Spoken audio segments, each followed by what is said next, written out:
A Dog and Her 12 Boys. Chapter 1. Descent into GATELOCK Prime. 12 again.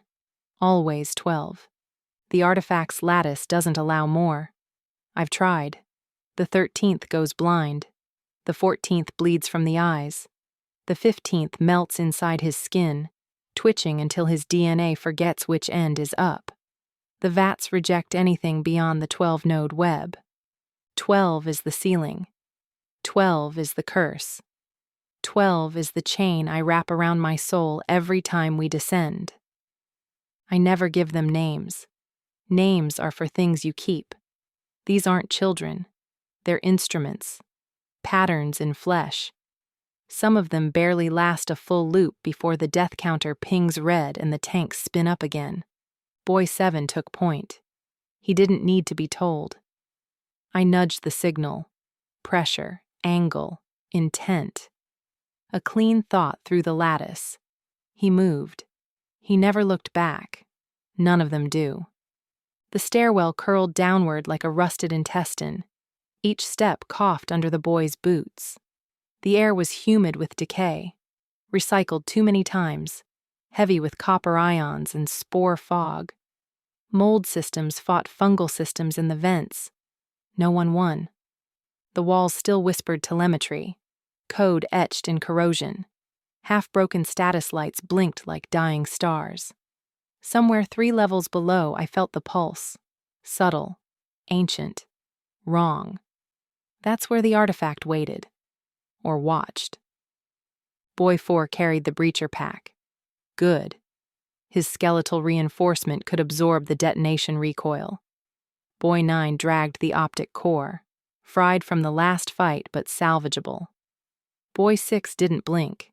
He hadn't blinked in 27 days. I stopped counting after 20 because I don't need sentiment. I need results.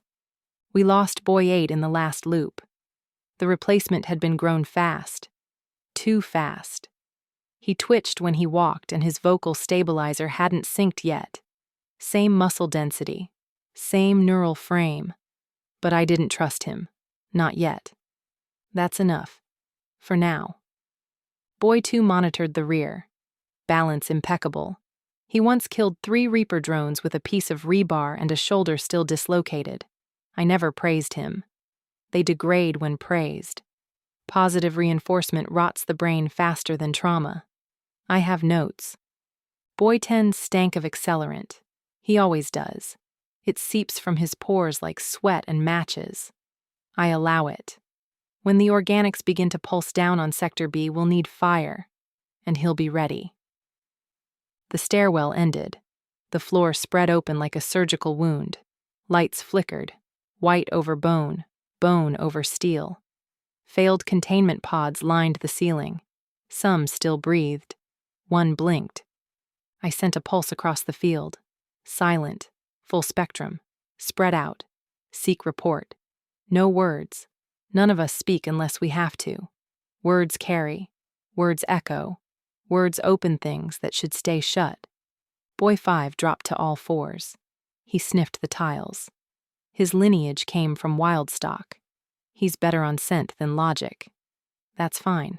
Logic won't help here. Boy 3 clutched his left wrist. The artifact embedded there pulsed. Dim. Irregular. It hadn't spoken to him in days. That usually means it's watching. Or evolving. Or both. Artifacts don't communicate unless they're curious. And nothing curious is ever safe. We passed beneath the first biometric arch. It hissed at our presence like a dreaming machine trying to wake. Sensors tracked us. Something deeper logged our rhythm. Pulse, step pattern, thought shape.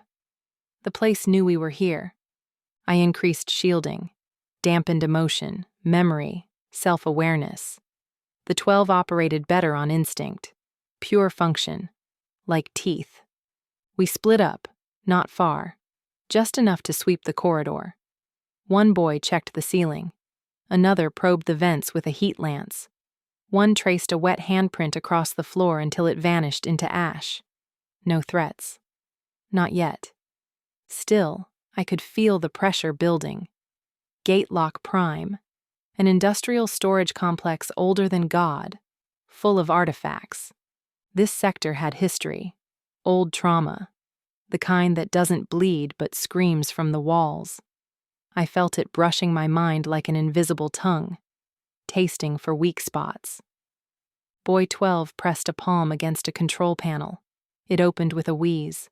A hallway beyond, half lit, covered in scratch marks, claw patterns, not rat-sized, bigger. We moved. The boys flowed behind me like a thought made flesh. Each knew his position. Boy 6 carried the sonic hammer. Boy 1 marked the wall in case the corridor looped. Boy 11 walked like a ghost and left no trace. Down another flight. Then a platform. Then silence. I scanned the data streams. Interference. Psychic static.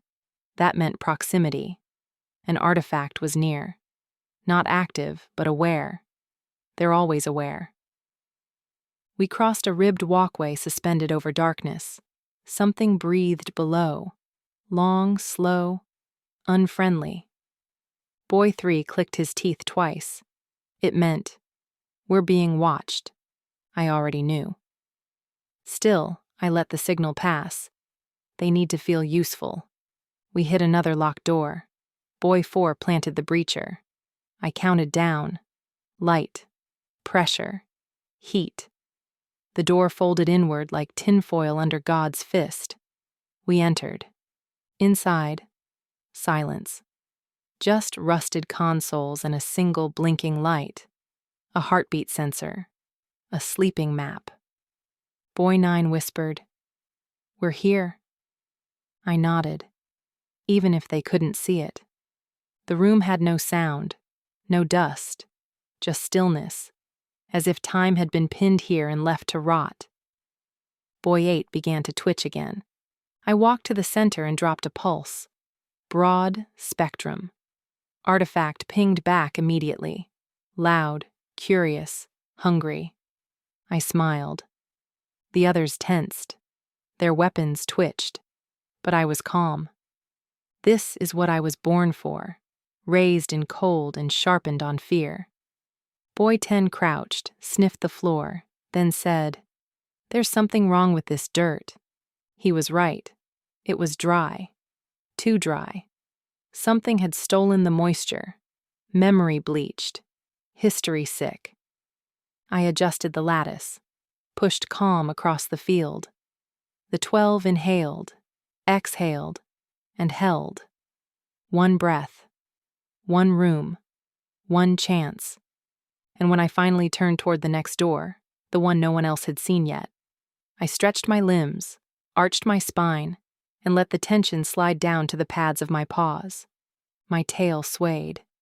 I am Cosmos, and I am a dog. Canine psychosis.